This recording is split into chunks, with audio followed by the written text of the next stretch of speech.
3+3+3년 최대 9년. 전세 계약 시장의 판도가 완전히 바뀔 수 있습니다.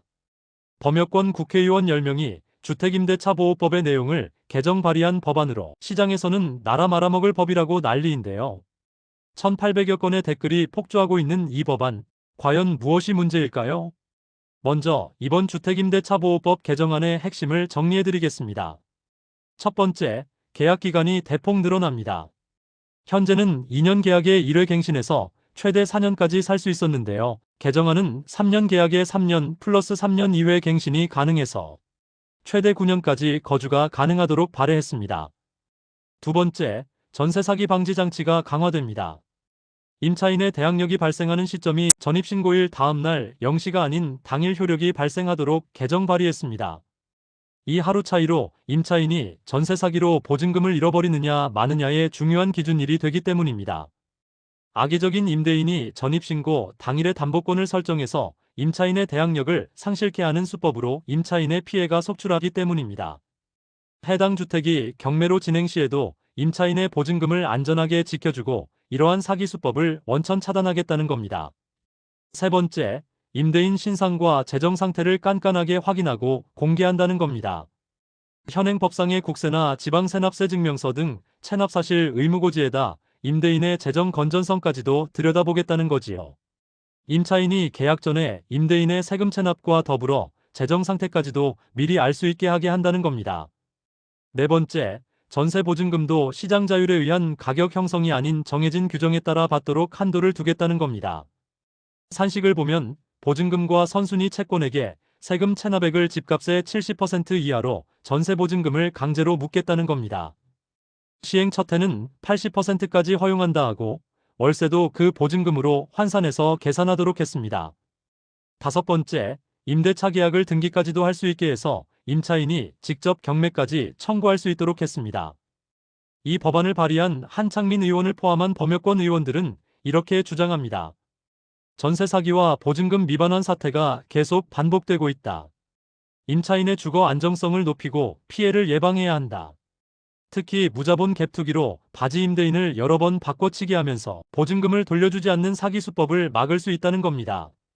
아이들 교육이나 직장 문제로 장기 거주가 필요한 임차인들에게 9년이라는 거주 보장은 큰 안정감을 줄 수 있다며 개정 발의 취지를 설명합니다. 하지만 국회 입법예고 사이트에는 개정 발의 소식이 전해진 당일 현재 1870여 건의 의견이 달렸는데 대부분이 격렬한 반대 의견입니다. 나라 말아먹을 짓만 하고 있다. 적당히 하세요. 부동산 시장과 임대인들이 왜 이렇게 반발하는 걸까요? 첫 번째, 일부 전세 사기자들을 제재하기 위해 대다수 선량한 임대인들을 희생시키고 자율시장 경제에서 임대인의 재산권과 기본권을 지나치게 침해하는 법안이라고 반발하는 겁니다. 두 번째, 전세 공급 감소를 우려합니다. 임대인 입장에서는 최대 9년 동안 집을 묶어두는 게 부담이 됩니다. 특히 보증금 상한 규제까지 생기면 차라리 전세를 안 놓겠다는 임대인들이 늘어날 수 있습니다. 결과적으로 전세 물량이 줄어들면서 전세주택이 월세로의 전환이 가속화되고 임차인들은 선택의 여지도 없이 안 그래도 전세 보증 강화로 전세 보증금을 확보 못한 임차인들은 높은 월세를 지불할 수밖에 없는 시장이 형성. 결국 최대 피해자가 된다는 것이 문재인 정권 시절 임대차 3법에서 여실히 증명이 됐다는 주장입니다. 결국 이 법안의 핵심 쟁점은 이겁니다. 임차인의 권리를 강화해서 전세 사기로부터 보호하겠다는 취지입니다. 그러나 취지는 좋은지 몰라도 더 큰 부작용이 있다는 사실을 알아야 합니다. 기억하시나요? 2020년 임대차 3법 논란을. 당시에도 비슷한 논쟁이 있었고 실제로 전세 물량이 줄고 월세 전환이 가속화됐고 그 부작용의 여파는 아직도 진행 중입니다. 이번에도 같은 문제가 반복되지 않는다고 발의한 의원들은 자신할까요? 현 정부의 두 차례에 걸친 주택 안정 대책은 오히려 시장에 역반응을 일으키며 주택 가격이 폭등 실패했습니다. 그러자 세 번째로 10월 15일 대책을 발표 또 시행한다 합니다. 이러한 억제 정책으로 과연 주택 정책이 성공을 할런지는 문재인 정권의 수요 억제책을 타산지석으로 삼아 신중히 정책을 입안 시행해야 하는데 똑같은 길을 가고 있지 않나 시장은 크게 우려하고 있습니다.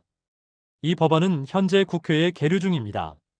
실제로 통과될지 수정될지는 아직 미지수죠. 여러분은 어떻게 생각하시나요?